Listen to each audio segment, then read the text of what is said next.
कहानी का नाम गायब होता बच्चा।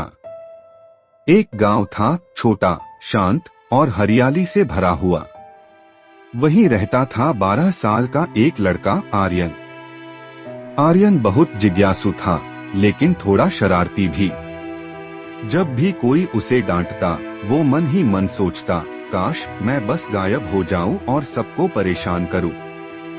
एक दिन खेलते खेलते वह गांव के पुराने मंदिर के पीछे गया, जहां अक्सर कोई नहीं जाता था।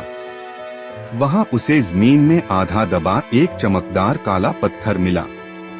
उसने उसे उठाया और मजिमजे में रगड़ने लगा।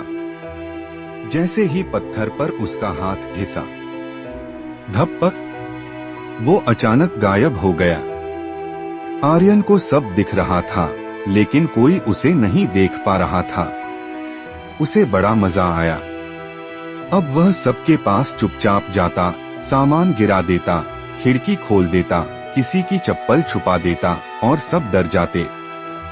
लोग सोचने लगे गांव में कोई अदृश्य आत्मा आ गई है।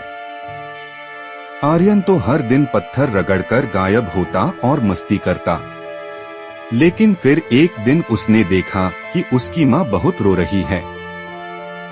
वह कह रही थी, मेरा आर्यन भी तो 2 दिन से गायब है।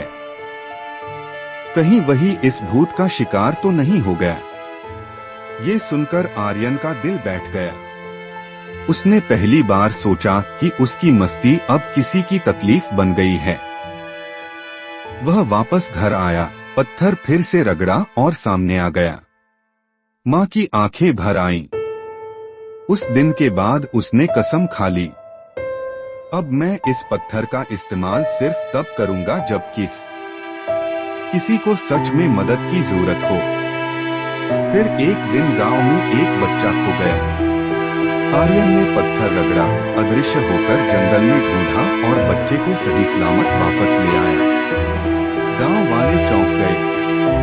वो अदृश्य भूत तो असल में हमारा ही आर्यन निकला और अब वो हमारा हीरो है। सीख, शरारत से मजा आता है, पर जिम्मेदारी से इज्जत मिलती है।